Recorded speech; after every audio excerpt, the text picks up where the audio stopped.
Hey guys, Steven here, Fanatic Perspective. Tran, looks like we might have football coming back to us, getting one small step closer. Please give us the news real quick, brother. So I was actually in a meeting and I think I screenshotted. I didn't even read it at that point. I just screenshotted it, sent it over to you that NCAA is kind of saying, hey, students are allowed back on campus, athletes are allowed back on campus June 1st, starting June 1st.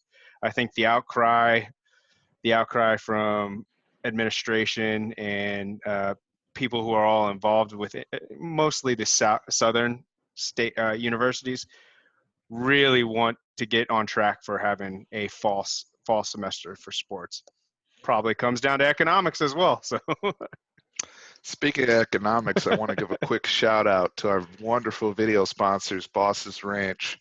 Guys, HEB, cold produce section. I've been seeing the comments from those of you who said you're not able to locate it at your HEB or in the cold produce section. Please, when you send me that feedback, let me know the location of your HEB so we can make sure we check with the vendors and if there are certain HEBs where they're not supplying the product, or in some cases they're sold out and we're waiting for inventory to come in. But HEB, cold produce, Boss's Ranch, nobody out there better in the ranch game.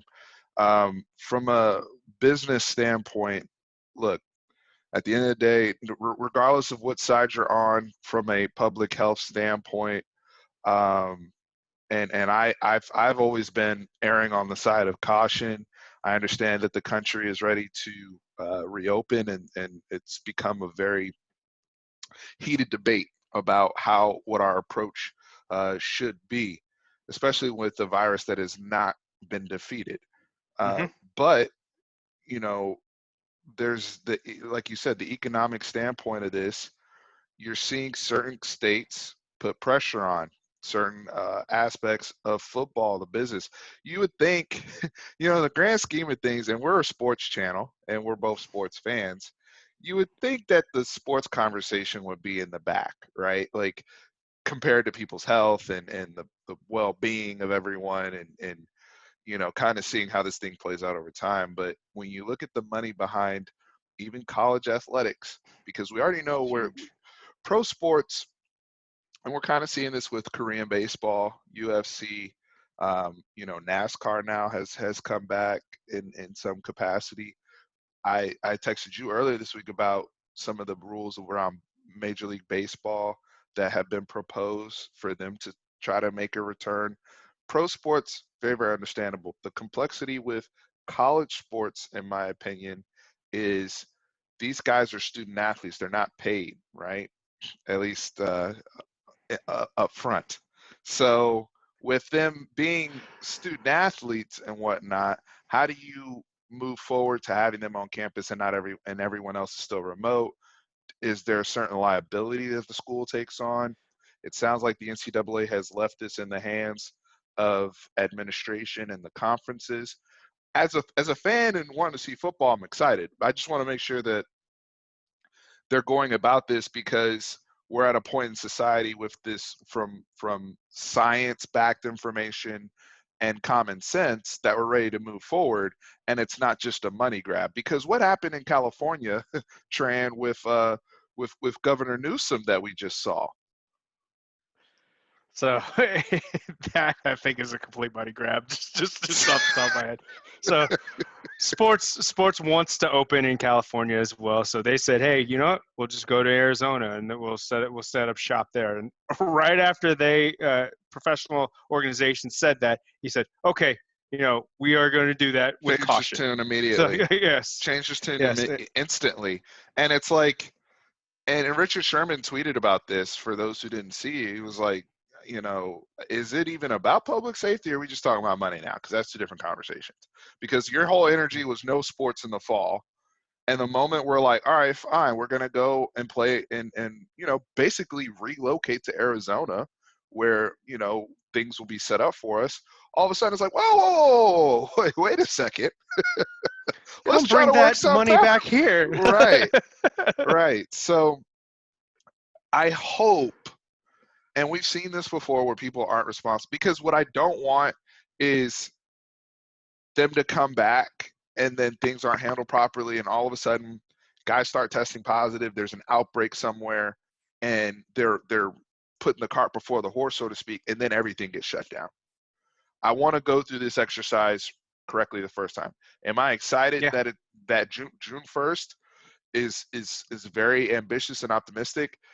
Let me ask you this: do you think all conferences or teams, because it seems, obviously in the country there's different points where this is worse than others in terms of cases and people that are being affected by COVID-19? So no, not all conferences are going to follow the same pattern. I think the Southern conferences, the Big 12, SEC, ACC as well, that they'll join on because it seems like they're kind of flattening the curve.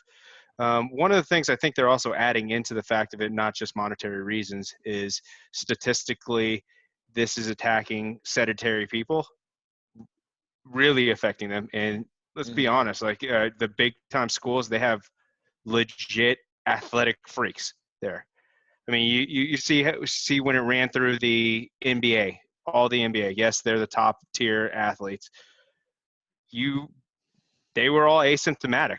They were just sitting around waiting for it to pass through their systems. So maybe they might be playing off of the statistic of that hey, we have these athletes that if it goes through them, they'll probably have the flu-like symptoms at worst.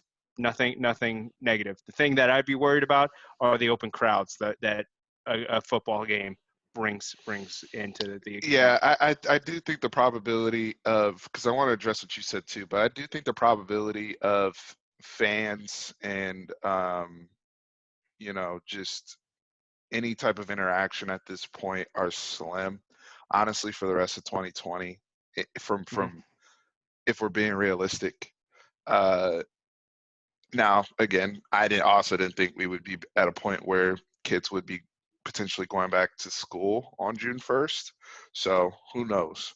But just the way that this thing has been going on, and from projections, I don't know how you can, at what point you can confidently say that fans can be a part of it.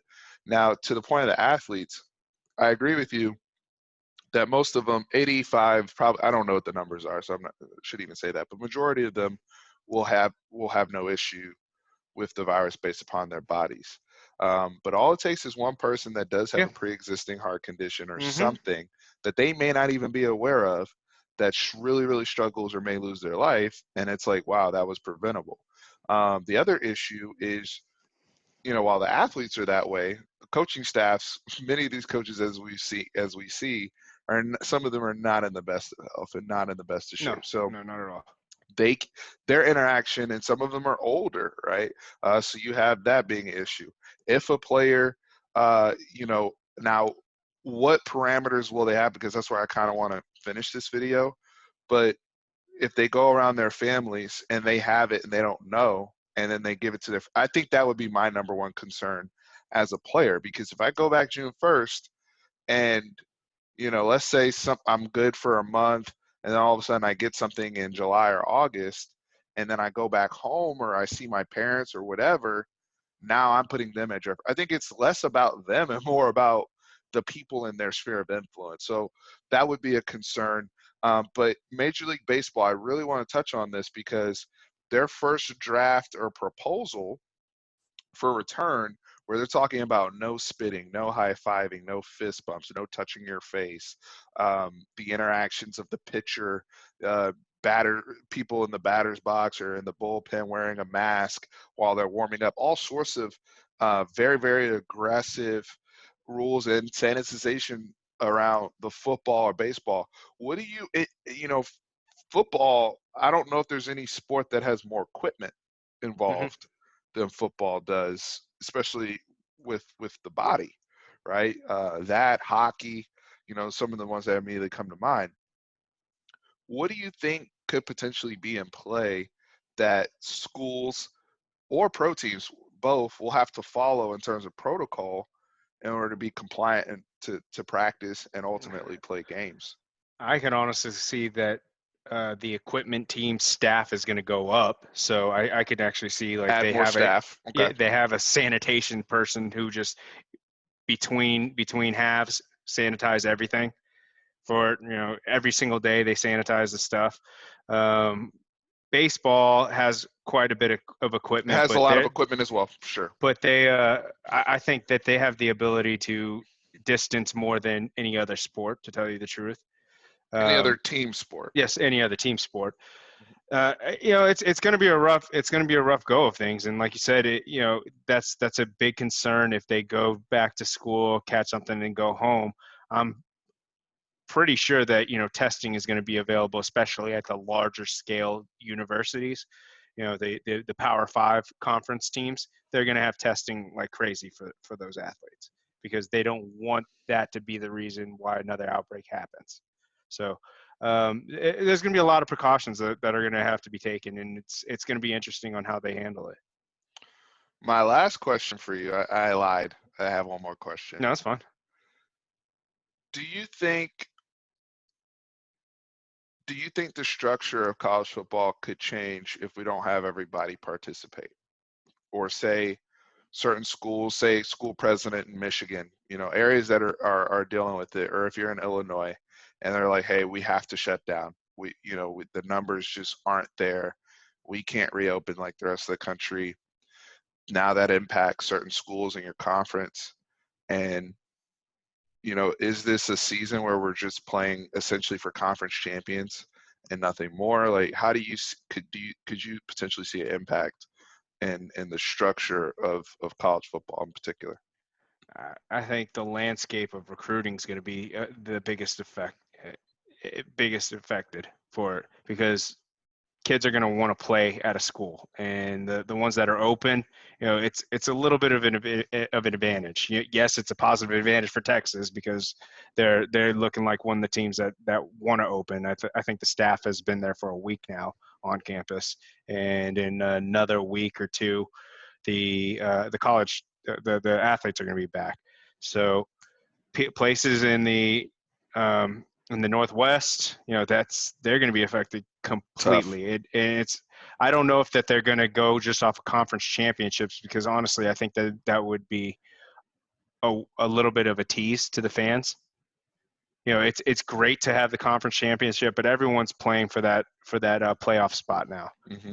And if they take away the playoff system, and I just don't see how they could do that, how they could still run the playoffs with one, maybe even two of the I'm big sure. five conferences.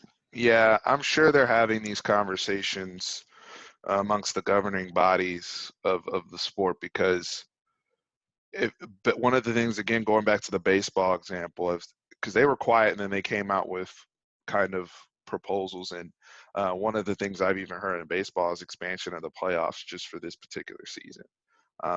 And the other thing too that I think is interesting is if, let's say, 75% of the teams are able to play in college football, I do think that this is an opportunity, like baseball is taking, to experiment with the game a little bit.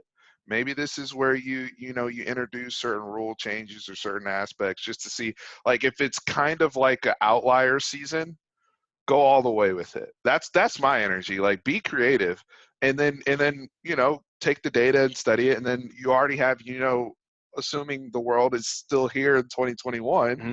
we can go back to the structure that we had in place of Yeah, the this worked, player. this didn't work, and learn from your mistakes on it. 100%. So again, I want to reiterate to everybody listening here, I'm not trying to be, you know, show no sympathy towards the virus or anything that's going on. Different regions of the country are going through different things. My father lives in New York, and he's lost a couple friends to the virus. My mother lives in DC. She's lost a very, very close friend to the virus. So I am very, very aware and, like I said, conservative when it comes to some of the things going on. Some things I agree with, some things I don't. However, we cover football here, and I've always said, as we make videos and talk about things on this channel, we will talk about them with the assumption that football will be played. So now that steps are being taken And yes, it is money. It is coin motivated in this society, whether you like it or not. Now, all we can hope for is that the provisions are put into place and people are really, really doing their homework to make sure that players, staffs, everyone involved with these teams are protected, especially, honestly, especially the college kids. Because, again, professionals, you can take a bunch of pros and go anywhere where they have stadiums and the ability, like that's what they do. They're paid professionals. But when we're talking about college kids and their only reimbursement is a scholarship, it's a very, very different conversation where you're not asking the entire student body to return. Now, and if all these kids are coming back to school in terms of the whole student body, um, then obviously they just need to make sure they have the precautions in place for the teams to practice. And the other thing that'll be very, very interesting is how will other sports go along, especially fall sports. Will all sports go back, or is this just football's over here having this conversation? And because they're saying athletes, right? But we know they know where their bread is buttered. Mm-hmm. Yeah. Well, that was all we wanted to discuss. Any other interesting thoughts you may have to the topic, Mr. Tran? No, I'm just trying to grasp onto any light at the end of the tunnel of us I hear actually you. having sports. Yeah, like you said, I don't want to make light of this disease or anything like that, but it's just something that we loved The Last Dance just because it was sports related at that point, and we Absolutely. want something that's new and right in front of us right now. 100%. Well, I appreciate it, guys. Again, thank you to our video sponsors, Boss's Ranch, HEB Cold Produce Section. Check them out. And for those of us who are here in Austin and Longhorn fans across the country, horns always up. Thanks, guys.